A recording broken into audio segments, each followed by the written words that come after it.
त्रिकोणाचे गुणधर्म। आता समरूप त्रिकोणाच्या गुणधर्मामध्ये आपण एकूण 3 गुणधर्म बघणार आहे। त्यातला पहिला गुणधर्म आहे परावर्तक। पहिला गुणधर्म काय आहे? परावर्तक। आता परावर्तक याला इंग्लिश मध्ये आपण म्हणतो रिफ्लेक्सिव्हिटी।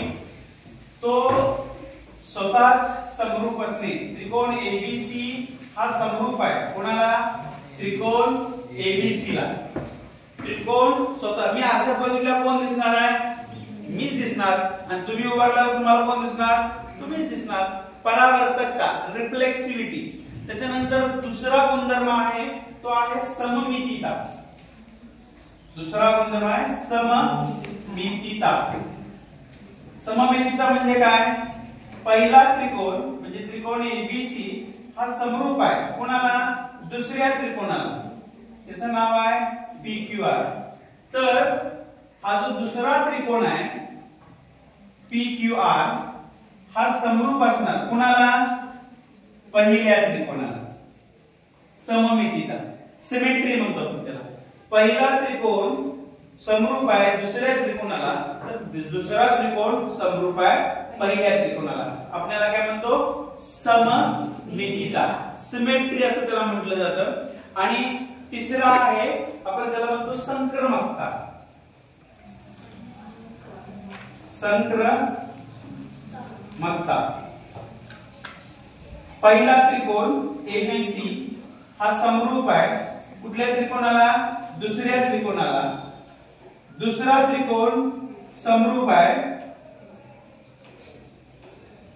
तिसऱ्या त्रिकोणाला। त्यावेळी आपण असं म्हणतो की तिसरा त्रिकोण हा समरूप आहे पहिल्या त्रिकोणाला। क्रम वाढवत आपण नेऊ शकतो। दुसऱ्याचा तिसरा म्हणू शकतो, तिसऱ्याचा चौथा म्हणू शकतो। चौथा पहिल्याला समरूप असेल, चौथा दुसऱ्याला समरूप असेल, चौथा तिसऱ्याला समरूप असेल। संक्रमकता बघा आपण समरूपतेचे जे गुणधर्म आहेत ते 3 गुणधर्म आहेत। त्याच्यामध्ये परावर्तकता, सममितीता आणि संक्रमकता।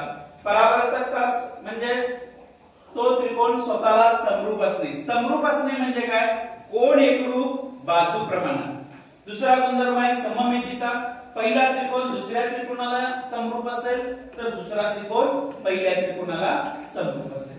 संक्रमकता म्हणजे पहिला त्रिकोण दुसऱ्या त्रिकोणाला समरूप असेल, दुसरा त्रिकोण तिसऱ्या त्रिकोणाला समरूप असेल तर तिसरा पहिल्याला समरूप असेल, तिसरा दुसऱ्यालाही समरूप असेल। अशा पद्धतीने हे आपल्याला 3 गुणधर्म आहेत परावर्तकता, सममितीता आणि संक्रमकता।